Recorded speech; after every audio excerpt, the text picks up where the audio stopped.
മക്കളെ എല്ലാവർക്കും നമസ്കാരം. ആദ്യം എല്ലാവർക്കും എൻ്റെ വിഷുദിനാശംസകൾ. ഞാൻ നിങ്ങളോട് ഷെയർ ചെയ്യുന്ന കണ്ടില്ലേ, വിഷുവായിട്ടൊരു സ്പെഷ്യൽ തയ്യാറാക്കാമെന്ന് വിചാരിച്ച്. മാങ്ങാ പുളിശ്ശേരി. പണ്ടൊക്കെ ഈ നാട്ടുമാങ്ങ വെച്ചായിരുന്നു നമ്മൾ പുളിശ്ശേരി ഉണ്ടാക്കുന്നത്. ഇനിയിപ്പോൾ ഇത് നാട്ടുമാങ്ങ ഒന്നും അല്ല. ഞാൻ ഒത്തിരിയും കടകളിൽ പോയി ഇത്തരം ചെറിയ മാങ്ങ കിട്ടാൻ വേണ്ടി നമ്മുടെ നാട്ടിൽ, നമ്മുടെ കാവിലും നമ്മുടെ വീട്ടിലും ഉണ്ടായിരുന്നു, ഇവിടെ ഉണ്ടായിരുന്നു ഇത്തരം മാങ്ങ. ഈ നാട്ടുമാങ്ങ, ചെറിയ മാങ്ങ, കൊല പിടിക്കുന്നത്. ആ മാങ്ങ വെളുപ്പിനെ പോകും നമ്മൾ കാവിൻ്റെ അടുത്ത് പറക്കാനായിട്ട്. അത് പറക്കിക്കൊണ്ട് വന്ന് വഴുനീളം ചപ്പി തിന്നുകയും ചെയ്യും. ബാക്കി വരുന്നത് വീട്ടിൽ നമ്മൾ പുളിശ്ശേരി വെച്ച് തരും. അങ്ങനെയുള്ളൊരു കഥയുണ്ട് പണ്ടത്തെ. ആ പഴയകാല ഓർമ്മ ഒന്ന് അയവിറക്കാൻ വേണ്ടിയാണ് ഞാനിതിപ്പം നിങ്ങളുമായിട്ട് ഈ പുളിശ്ശേരി ഷെയർ ചെയ്യുന്നത്. അപ്പം ഞാനിത് വെച്ച് വിഷു സ്പെഷ്യലായിട്ട് ഞാനൊരു പുളിശ്ശേരി തയ്യാറാക്കാൻ പോവാണ്. അതിനായിട്ട് വാങ്ങിച്ചിരിക്കുന്ന മാങ്ങയാണിത്. അപ്പോൾ ഇത് നമ്മൾ കൂടുതൽ സംസാരിച്ച് സമയം കളയുന്നില്ല. നമുക്കിത് പുളിശ്ശേരി ഉണ്ടാക്കാം. അതിനായിട്ട് നമ്മൾ പുളിശ്ശേരി ഉണ്ടാക്കാൻ വേണ്ടി ഈ അന്നത്തെ ആ മാവ് നമ്മുടെ വീട്ടിലുണ്ടായിരുന്നു. ഇഷ്ടംപോലെ കൊലകൊലയായിട്ട് നിൽക്കും. വീടിൻ്റെ മുകളിൽ നിന്നുകൊണ്ട് അതങ്ങ് വെട്ടിയതാണ്. കാരണം മുകളിൽ അങ്ങനെ വീണ് പോയാൽ വീടൊക്കെ പൊളിഞ്ഞു പോലെന്ന് ഓർത്ത്. അപ്പോൾ ഇത് നമ്മൾ ചെയ്യുന്നതെന്ന് പറഞ്ഞാൽ ഇതിൻ്റെ തൊലി എടുത്ത് മാറ്റിയിട്ടാണ് നമ്മൾ പുളിശ്ശേരി ഉണ്ടാക്കുന്നത്. പണ്ടൊക്കെ എന്ന് പറഞ്ഞാൽ നമ്മൾ ഈ ഞെടുപ്പ് ഇങ്ങനെ ഒന്ന് പിടിക്കും, ഇങ്ങനെ ഞെക്കിയാൽ തെന്നി പോരും. അതേ രീതിയിലുള്ള മാങ്ങയാണ് നാട്ടുമാങ്ങ. ഇതിപ്പോൾ നമ്മൾ നാട്ടുമാങ്ങ ഒന്നും അല്ലാണ്ട് ഇതിങ്ങനെ എടുത്തിട്ട് നമ്മളിതിൻ്റെ തൊലി എടുക്കാൻ പറ്റത്തില്ല. നമ്മളിങ്ങനെ എങ്കിലും താണ്ട് ഇങ്ങനെ പൊളിച്ചാണ്ട് ഇങ്ങനെ ഇതേ രീതിയിലാണ് പൊളിച്ച് നമ്മൾ പിന്നെ ഈ പുളിശ്ശേരി ഉണ്ടാക്കുന്ന മാങ്ങ പുളിശ്ശേരി ഇതേ രീതി ചെത്തുമല്ല ചെയ്യുന്നത്. ഇതേ രീതിയിൽ ഞാനിത് നന്നായിട്ട് കഴുകി കേട്ടോ, നന്നായിട്ട് കഴുകിയിട്ട് മഞ്ഞപ്പൊടി പിന്നെ വിനാഗിരി ഇട്ട് വെച്ചതാണ്. മഞ്ഞപ്പൊടി അല്ല, വിനാഗിരി ഇട്ട് വെച്ചതാണ്. അപ്പോൾ ഇതിനകത്തോട്ട് ഇടുന്നതുകൊണ്ട് കുഴപ്പമില്ല. അപ്പം നമ്മളാണ്ട് ഇതേ രീതിയിൽ എടുത്താണ് നമ്മൾ പിന്നെ പുളിശ്ശേരി ഉണ്ടാക്കാനായിട്ട് നമ്മൾ എടുക്കുന്നത്. എന്നാലേ അതിൻ്റെ ആ പഴയകാല പെർഫെക്ഷൻ കിട്ടുന്നത്. നമ്മളിനി ഈ തൊലി കളയത്തില്ല. ഇത് ഞെവടി ഇതിനകത്ത് നീരെടുക്കും കേട്ടോ. അപ്പം ഇതും അതുപോലെ നമ്മളിങ്ങനെ ചെത്തിയിട്ട് നമ്മൾ ഇതേ രീതിയിൽ ഇങ്ങനെ പൊളിച്ചെടുക്കാം. ഇതേ രീതിയിൽ കണ്ടില്ലേ, ഇങ്ങനെ പൊളിച്ചെടുത്താണ്. അന്നൊക്കെ നമ്മൾ പറഞ്ഞില്ലേ, ആ മാങ്ങ പഴുത്ത് തൊലിയോടെ വിട്ടിരിക്കും. നമ്മളിങ്ങനെ ഞെക്കുമ്പോഴേക്കും എന്നിട്ട് നമ്മളത് ഊറി വലിക്കും.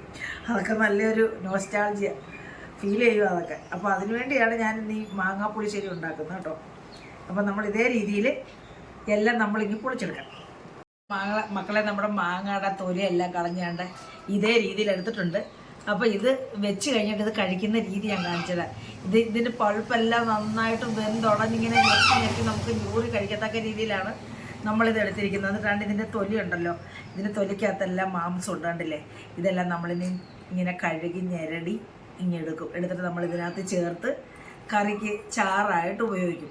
അപ്പം നമുക്ക് സമയം കളയാതെ നമുക്കിനിയും പുളിശ്ശേരി ഉണ്ടാക്കുന്നത് എങ്ങനെയാണെന്ന് കണ്ടു നോക്കാം. വാ. അപ്പോൾ മക്കളെ, നമ്മുടെ മാങ്ങ എല്ലാം പൊളിച്ചൂടെ കൊണ്ടുവന്നിട്ടുണ്ട്. നമ്മുടെ മാങ്ങയുടെ പിന്നെ തോല് ഞാൻ പറഞ്ഞില്ലേ, ഇത് നമ്മൾ കളയില്ല എന്ന്.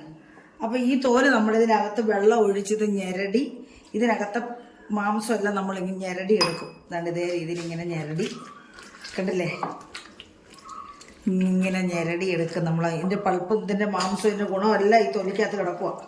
അപ്പോൾ ഇതെല്ലാം നമ്മളിങ്ങനെ വെള്ളം ഒഴിച്ച് ഇങ്ങനെ നമ്മൾ ഞെരടി ഇതേ രീതിയിൽ ഇങ്ങനെ ഞെരടി എടുക്കും. കണ്ടോ,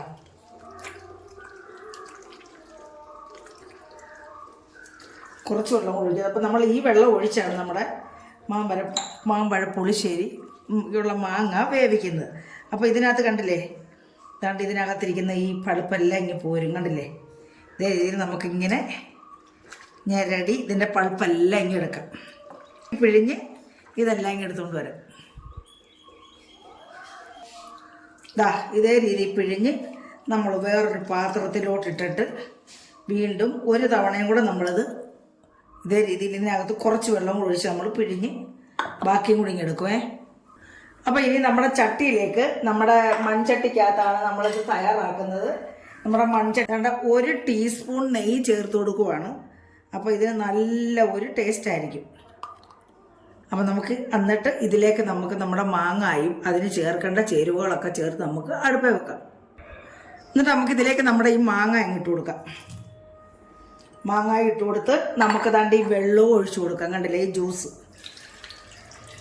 അപ്പം നമുക്ക് ആവശ്യത്തിനുള്ള ജ്യൂസ് ഇതിനകത്ത് തന്നെ ഉണ്ട്. കണ്ടില്ലേ, നമുക്ക് ആവശ്യത്തിനുള്ള പിന്നെ വെള്ളം ഇതിലുണ്ട്. അപ്പോൾ ഇത് മതി നമുക്ക് കേട്ടോ. ഇനി നമുക്ക് ഇത് വെന്ത് കഴിയുമ്പോൾ ഇതിലേക്ക് നമുക്ക് അരപ്പും ഒക്കെ ചേർക്കേണ്ടതാണല്ലോ. അതുകൊണ്ട് നമുക്ക് ഇത്രയും വെള്ളം മതി. അപ്പോൾ ഇത്രയും ജ്യൂസ് ചേർത്താൽ മതി. പച്ചമുളക് ഞാനൊരു ഇച്ചിരി കുറച്ച് എരിവുള്ള പച്ചമുളകാണ് 4 ചേർത്ത് കൊടുത്തു. നമ്മളിതിലേക്ക് ഇനിയും ഒരു 1/4 സ്പൂൺ മഞ്ഞൾപ്പൊടി, ഇത് ഒരു 1/2 സ്പൂൺ മുളക് പൊടിയും കൂടെ ചേർത്തു. നമ്മളിതിലേക്ക് ഇനി ആവശ്യത്തിന് നമ്മൾ ഉപ്പും കൂടെ ചേർത്ത് കൊടുക്കുക.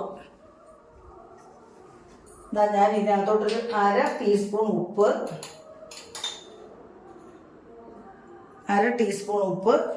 എന്നിട്ട് നമ്മളിതിലേക്ക് നമ്മുടെ ഈ എരിവും മധുരവും പുളിയും എല്ലാം കൂടെ ബാലൻസ് ചെയ്യാൻ വേണ്ടി നമ്മൾ ശർക്കര ഇടും കേട്ടോ.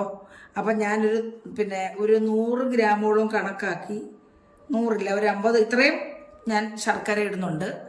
ഇതങ്ങ് ചേർത്ത് കൊടുക്കുകയാണ്. ഒരു 50 ഗ്രാമുണ്ട്, ഇതും കൂടെ ചേർത്ത് കൊടുക്കുകയാണ്. നമ്മുടെ ഇഷ്ടത്തിനനുസരിച്ച് ചേർക്കാം കേട്ടോ. ഞാനിപ്പോൾ അത്ര ചേർക്കുന്നുള്ളൂ. എന്നിട്ട് നമുക്കിത് ഇതൊന്ന് കൂട്ടി യോജിപ്പിച്ചിട്ട് നമുക്ക് അടുപ്പയിൽ വെച്ച് ഇതൊന്ന് വേവിച്ചെടുക്കാം. വെച്ചു നമുക്ക് ഗ്യാസ് ഓൺ ചെയ്ത് ഇത് നമുക്കിനി വേവിച്ചെടുക്കാം. അപ്പോൾ നമുക്കിത് അടച്ചു വെക്കാം. നമ്മൾ ഇടയ്ക്കിടയ്ക്ക് നമ്മുടെ ഈ മാങ്ങ ഇങ്ങനെ ഇളക്കി കൊടുക്കണം. അടിക്കും താഴെയായിട്ട് ഇളക്കി കൊടുക്കണം. അടുക്കി പിടിക്കും കേട്ടോ മാങ്ങ. ചിലപ്പോൾ ഇങ്ങനെ നമ്മൾ തിരിച്ചും പിരിച്ചും ഒക്കെ ഇങ്ങനെ ഇട്ട് കൊടുക്കണം, അല്ലെങ്കിൽ ഒരു സൈഡ് തന്നെ കിടന്ന് ഇതങ്ങ് വേവും. അപ്പോൾ ഇത് നമ്മുടെ ഈ മാങ്ങയുടെ ഈ പൾപ്പെല്ലാം വെന്ത് ഇറങ്ങണം. ഇതിൻ്റെ നാരെല്ലാം തെളിഞ്ഞു വരണം കേട്ടോ. നാര് നമ്മളിങ്ങനെ കടിച്ചൂറുമ്പോൾ നമ്മുടെ ഇങ്ങനെ നാരിങ്ങനെ വരണം. അത് കഴിക്കാൻ നല്ല രസമാണ്. അടച്ചു വെച്ച് ഇത് വേവിക്കാൻ ഞാൻ ഒത്തിരി കഥ പറയുന്നുണ്ട്. അപ്പോൾ അത് ക്ഷമിക്കണേ മക്കളെ. അപ്പോൾ ഇതിൻ്റെ ഒരു സന്തോഷം കൊണ്ടങ്ങ് പറഞ്ഞതാണ്. അപ്പോൾ ഇത് അടച്ചു വെച്ച് തിളക്കട്ടെ. തിളച്ച് കഴിയുമ്പോൾ നമുക്കത് ഇളക്കി കൊടുക്കണം കേട്ടോ. അപ്പം മക്കളെ, നമുക്ക് ഇനി ഇതിനുള്ള അരപ്പ് റെഡിയാക്കണം. നമ്മൾ തേങ്ങയാണ്, അരമുറി തേങ്ങ, ഒരു വലിയ തേങ്ങയുടെ ഒരു പകുതി തേങ്ങ എടുത്തിട്ടുണ്ട്. ഇതിലേക്ക് നമ്മൾ ഇനി 1/4 സ്പൂൺ അല്ലെങ്കിൽ 1/2 സ്പൂൺ ജീരകവും കൂടാണ് ചേർക്കുന്നത്. അപ്പോൾ നമുക്കിത് ഇനി നമുക്ക് നല്ല ഫൈൻ പേസ്റ്റായിട്ട് അരയ്ക്കണം. അപ്പം ഞാനിത് ഫൈൻ പേസ്റ്റായിട്ട് അരച്ചുകൊണ്ട് വരാം. നമ്മൾ പിന്നെ ഇതിനകത്ത് ചേർക്കാനായിട്ട് എടുത്തിരിക്കുന്നത് 300 ഗ്രാം തൈരാണ്. 300 ഗ്രാം ഉണ്ട് ഈ തൈര് കേട്ടോ. അപ്പോൾ ഇത് 300 അതിൽ കൂടുതലോ എടുക്കാം. ഞാനിപ്പോൾ നല്ല കട്ട തൈരാണിത്, 300 ഗ്രാമേ എടുക്കുന്നുള്ളൂ. കണ്ടില്ലേ, നല്ല കട്ട തൈര്. നമ്മളിനി ഇത് പുളിശ്ശേരി ആയതുകൊണ്ട് നമ്മളിനി മിക്സിക്കകത്തിട്ട് അടിക്കുമ്പോൾ നല്ല വെള്ളമാകും കേട്ടോ. അപ്പം നമുക്കിത് അരച്ചുകൊണ്ട് വരാം. എന്നിട്ട് നമുക്ക് നമ്മുടെ മാങ്ങ നോക്കാം. അതിൻ്റെ തിളച്ച് നമുക്ക് ഇളക്കിയിട്ട് കൊടുക്കാം. അപ്പോൾ തന്നെ നല്ല മണമൊക്കെ വരുന്നുണ്ട്. നമ്മൾ നെയ്യൊക്കെ ചേർത്തല്ലേ, നെയ്യ് ചേർക്കുന്നതേ നല്ലൊരു ടേസ്റ്റ് കിട്ടാനും മണം കിട്ടാനും കേട്ടോ. അപ്പോൾ നമ്മളിത് ഇളക്കി കൊടുത്തില്ലെങ്കിൽ ഇത് അടുക്കി പിടിക്കും കണ്ടില്ലേ. അതുകൊണ്ടാണ് ഞാനിത് തിരിച്ചും പിരിച്ചും ഇളക്കി നമ്മൾ കൊടുക്കണമെന്ന് പറയുന്നത്. അപ്പം നമുക്കിത് ആവശ്യത്തിന് വെള്ളം ഒഴിച്ച് നമുക്കിത് നനച്ചുകൊണ്ട് വരാം. അപ്പോൾ മക്കളെ, നമുക്ക് നോക്കാം. ഇത് കണ്ടില്ലേ, നമ്മുടെ മാങ്ങ എല്ലാം നല്ല വെന്ത്, ഞാൻ പറഞ്ഞില്ലേ അതിൻ്റെ ജ്യൂസെല്ലാം അതിൻ്റെ പൾപ്പെല്ലാം ഇറങ്ങി, അതിൻ്റെ ഇത് കണ്ടില്ലേ, അതിൻ്റെ നാരെല്ലാം തെളിഞ്ഞ് എല്ലാം വന്നു. അപ്പം നമ്മുടെ മാങ്ങ നന്നായിട്ടെല്ലാം വെന്തിട്ടുണ്ട് കണ്ടില്ലേ. നല്ല കുത്തുള്ളത് കണ്ടില്ലേ, ഇത് കണ്ടില്ലേ.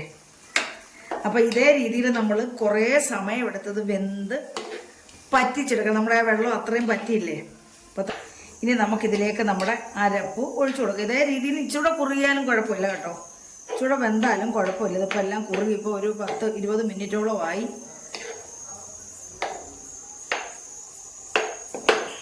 ഇതല്ലേ. അപ്പം നമുക്ക് ഇതിലേക്ക് ഇനി അരപ്പ് ഒഴിച്ചു കൊടുക്കാം. നമ്മുടെ തേങ്ങയും ജീരകവും അരച്ച അരപ്പ് നമ്മൾ ചേർത്ത് കൊടുക്കുവാണ്.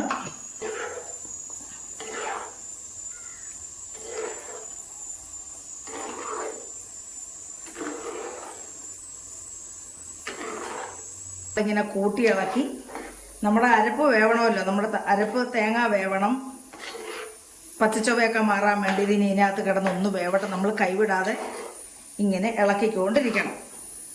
ഇത് ഇങ്ങനെ ഒന്ന് വേവട്ടെ, വെന്തൊന്ന് ഒരു തിള വരട്ടെ കേട്ടോ. അത് തേങ്ങ അരച്ചതെല്ലാം ചേർത്തെല്ലാം നല്ല തിളച്ച് കൂട്ടി ചേർന്നിട്ട് നമുക്ക് ഇനി ഇതിലേക്ക് തൈര് ഉടച്ചത് ഒഴിച്ചു കൊടുക്കാം.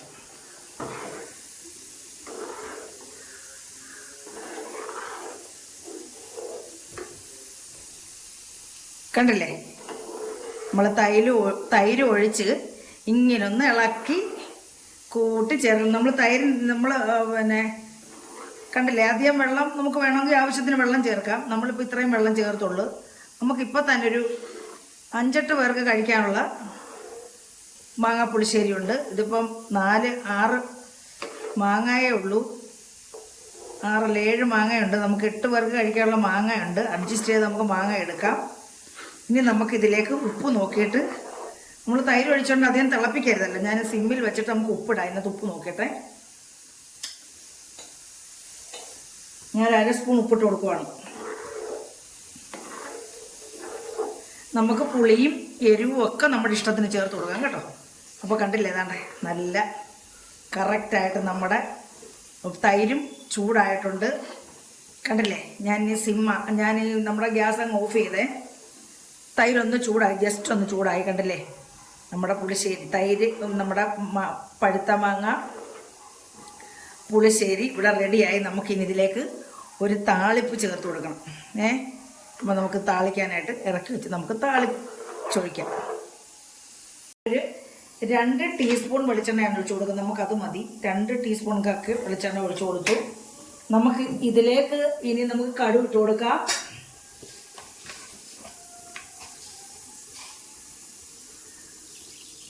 വേണമെങ്കിൽ നെയ്യ് ചേർത്ത് നമുക്ക് താളിക്കാം.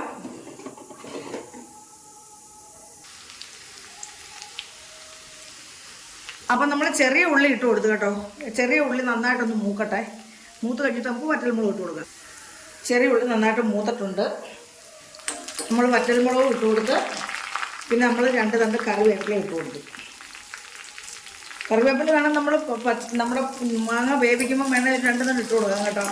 ഞാൻ ഇട്ടില്ലായിരുന്നു. വേണേൽ നമുക്ക് ചെയ്യുമ്പോൾ അങ്ങനെ ചെയ്യാം കേട്ടോ. അപ്പം നമ്മുടെ കറിവേപ്പിലയും വറ്റൽമുളകും ചെറിയ ഉള്ളി എല്ലാം നന്നായിട്ട് മൂക്കട്ടെ. അപ്പോൾ ഇതെല്ലാം നന്നായിട്ട് മൂത്തിട്ടുണ്ട്. നമുക്കിനി നമ്മുടെ മാങ്ങാപ്പുളിശ്ശേരിയിലേക്ക് ചേർത്ത് കൊടുക്കാം. ദാ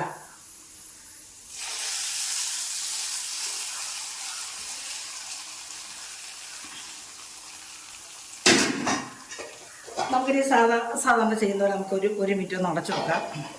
അപ്പം മക്കളെ നമുക്ക് തുറന്നു നോക്കാം. കണ്ടില്ലേ മക്കളെ, നമ്മുടെ പുളിശ്ശേരി, പഴുത്ത മാങ്ങ പുളിശ്ശേരി ഇവിടെ റെഡി ആയിട്ടുണ്ട് കേട്ടോ. കണ്ടില്ലേ, എല്ലാവർക്കും ഇഷ്ടപ്പെട്ടാണെന്ന് വിശ്വസിക്കുന്നു. മക്കളെ ഇഷ്ടപ്പെട്ടിട്ടുണ്ടെങ്കിൽ എല്ലാവരും പഴയതുപോലെ ലൈക്കും കമൻറ്റും സബ്സ്ക്രൈബ് ചെയ്യാത്തവർ സബ്സ്ക്രൈബും ചെയ്ത് മക്കളെ സഹായിക്കണേ. അടുത്ത ഒരു നല്ല വീഡിയോ ആയിട്ട് വരുന്നവരെയും എല്ലാവർക്കും എൻ്റെ നന്ദി, നമസ്കാരം.